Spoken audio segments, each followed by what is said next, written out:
संभल लगातार चर्चा में बना हुआ है। सिर्फ प्रदेश में नहीं, पूरे देश में संभल को लेकर, इस बात को लेकर चर्चा है कि वहां पे किस तरीके से एक दौर में तमाम सांप्रदायिक हिंसाओं के बाद खास करके हिंदुओं का पलायन हुआ।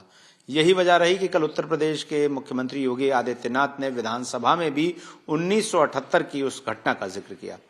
आखिर 1978 का संभल से क्या नाता है, क्या हुआ था उस दिन?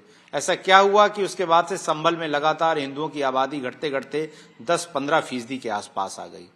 हमारे साथ एक ऐसे शख्स हैं इस वक्त मौजूद संभल के पुराने मोहल्ले में, जहां पर 1978 की हिंसा जिनके पुराने घर से सबसे पहले शुरू हुई थी और इस मामले में लंबी कानूनी लड़ाई लड़ने के बाद एक समय बाद जो है तमाम धमकियों और दबाव के बाद ये परिवार जो है मुकदमे से पीछे भी हट गया और तब से तमाम हिंदू परिवार यहाँ से पलायन भी कर चुके हैं। हम उन्हीं से बात करते हैं। सर, सबसे पहले आपका शुभ नाम? मेरा नाम नीतीश गर्ग है जी, और मैं ठेर मोहल्ले में रहता हूँ। नखासे में हमारी जगह थी जहाँ पर सन 1978 में दंगा हुआ था। करीब 23 लोगों को जिंदा जला दिया गया था टायर डालकर, और ट्रैक्टर से हमारा फाटक तोड़ के अंदर घुस गए थे मुसलमान, और उन्होंने सब बहुत नुकसान करा। हमारी जो गोदामों में खंडसारी रखी थी करीब 15 लाख रुपए की, वो सब लूट के ले गए और सब कत्लेआम कर दिया वहां पे। हमारा ट्रक खड़ा था, ट्रक को भी जला दिया। उसके बाद तो फिर सब पलायन करते थे। हमारे घर से पूरा पलायन कर गया, बस हम ही रह रहे हैं यहाँ। ये बताइए कि आपके परिवार में, मोहल्ले में कितने जानने वाले लोग थे उस दौर में, और अब कितने बचे होंगे जो यहाँ से चले गए? उस दौर में तो बस जानने वाले एक हमारे ये विष्णु चाचा जी बचे हैं बराबर में, विष्णु चंद्र रस्तोगी, और तो बाकी सब उस वक्त ये हमारे बराबर में बिना एडवोकेट हैं, ये होंगे उस वक्त, ये थे। लगभग लोग यहाँ से हिंदू परिवार लगभग सब चले गए। जो डेमोग्राफी बदला उसकी वजह से लोगों में ये था कि असुरक्षा की भावना, नहीं रह पाएंगे, दबाव, तमाम चीजें रही होंगी। हाँ, वो तो असुरक्षा की भावना थी, अपने बच्चों का भविष्य के भी वो था कि यहाँ पे क्या होगा, इसलिए भी लोग चले गए अपने बच्चों के भविष्य की वजह से। बाहर भेजने में उन लोगों को डर लगता था, स्कूल भेजने में डर लगता था। हम लोगों के परिवार को तो ज्यादा ही डर लगता था क्योंकि हम उसमें बहुत ज्यादा विक्टिम थे और परेशान थे उस वक्त। जो जगह थी क्या कहते थे उसे, और क्यों आप ही को निशाना बनाएंगे? क्योंकि आप एक संभ्रांत परिवार, जो हिंदुओं का एक प्रमुख चेहरा थे। मुस्लिमों से घिरी हुई जगह है, अकेले हमारी जगह थी वहाँ, और हमारे बाबा थे जिन्हें जो हमारे पिताजी के मामा जी थे, वो वहां पे थे। उनसे लोगों ने मना भी करा कि आप मत जाइए वहां पर। उन्होंने ये इस कॉन्फिडेंस में चले गए कि मुझसे कोई नहीं कहेगा, मेरा मुसलमानों के साथ अच्छा उठना बैठना है। लेकिन मुसलमानों ने उन्हें भी मार दिया, मामा बनवारी लाल जी को। कौन था वो शख्स जिसके ऊपर तमाम दंगे कराने का आरोप लगातार उस वक्त? करीब उस वक्त 85 लोगों के खिलाफ नामजद रिपोर्ट हुई थी। अब उसमें तो बाकी सब कुछ कोई लोग बचे नहीं है। मुख्य रूप से वो जो मुस्लिम लीग का एक नेता, मुस्लिम मंजर शफी, मुस्लिम सब दंगा उसी के द्वारा कराया गया था, ये मंजर शफी के द्वारा ही।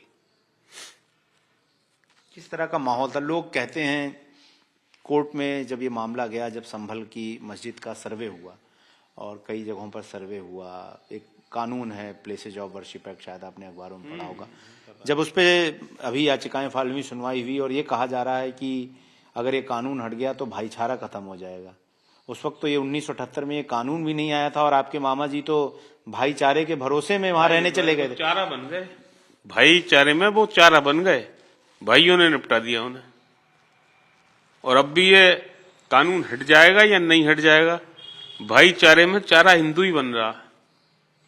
सारी जो अपोजिशन पार्टी है वो सब मुसलमान कर रही है, उन्हें कोई हिंदू के वोट ही नहीं चाहिए मुझे लगता। लेकिन कुछ हैं जो देते हैं, लेकिन बाकी देना तो नहीं चाहिए उन लोगों को वोट।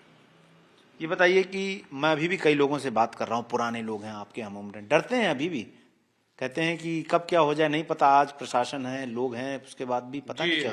ये सब इसलिए कुछ थोड़ा बहुत लोग रुक गए हैं कि यहाँ पे बीजेपी की, योगी जी की सरकार है, नहीं तो अब तक तो सभी लोग चले गए होते।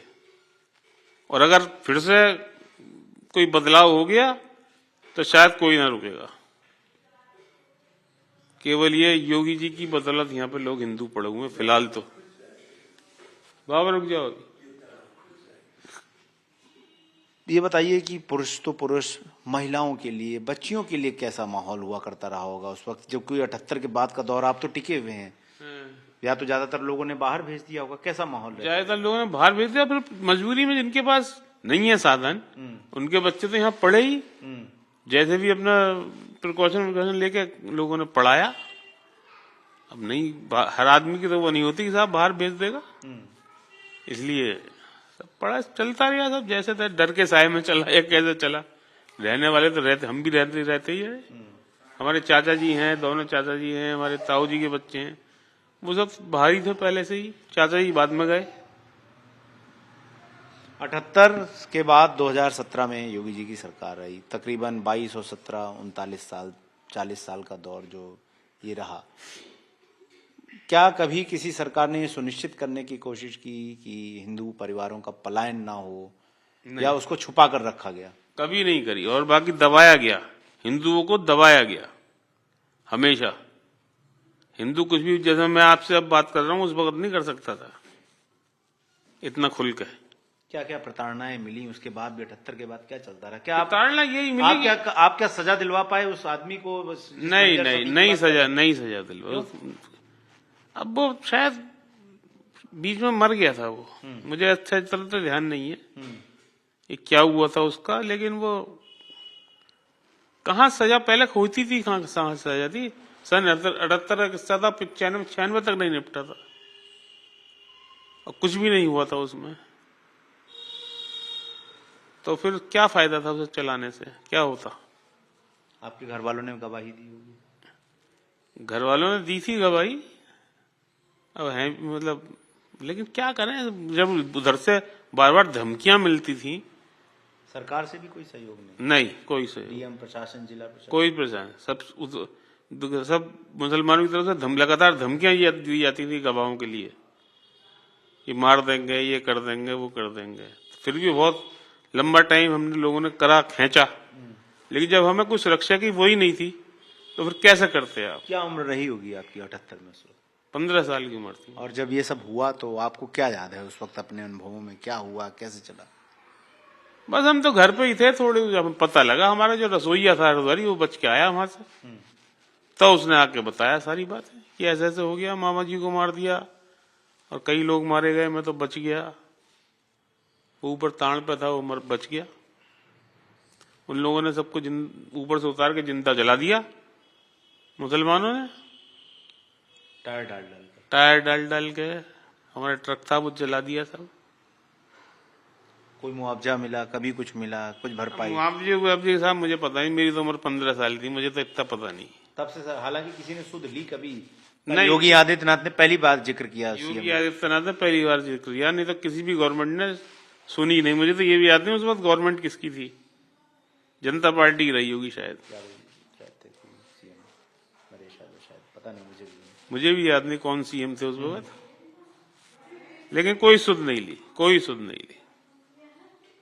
अभी आप देख रहे हैं, हम लोग कुछ मंदिर मिल रहे हैं, कहीं दबाव, कहीं पे ताला चढ़ा रखा रस्तोगी जी का, ये क्या लोग डर के फिर छोड़ के चले गए, या फिर लोगों का? खरगोशराय में सारी आबादी वहां पर घट गई, कम हिंदुओं की आबादी थी जी, वो सब खत्म हो गई जी, तो इस चक्कर में वो मंदिर अकेला रह गया, और सारे हिंदू आसपास की जगह बेच के चले गए, तो फिर मंदिर को भी उन्होंने एनक्रोचमेंट कर लिया, मंदिर को भी दबा लिया। ये तो होता ही है, हिंदू तो किसी मस्जिद को छूता नहीं है। सही बात। तो यहाँ पे कुछ लोग ये कह रहे हैं कि वो तो अब देखिए मंदिर सुरक्षित है, उसको तो कुछ हुआ ही नहीं, वो तो देखिए झूठ बोल रहे हैं। आपको लगता है कि वो छुपाने के नजरिए से था, कब्जे के नजरिए से, या वाकई में? क्या कहेंगे इस पे?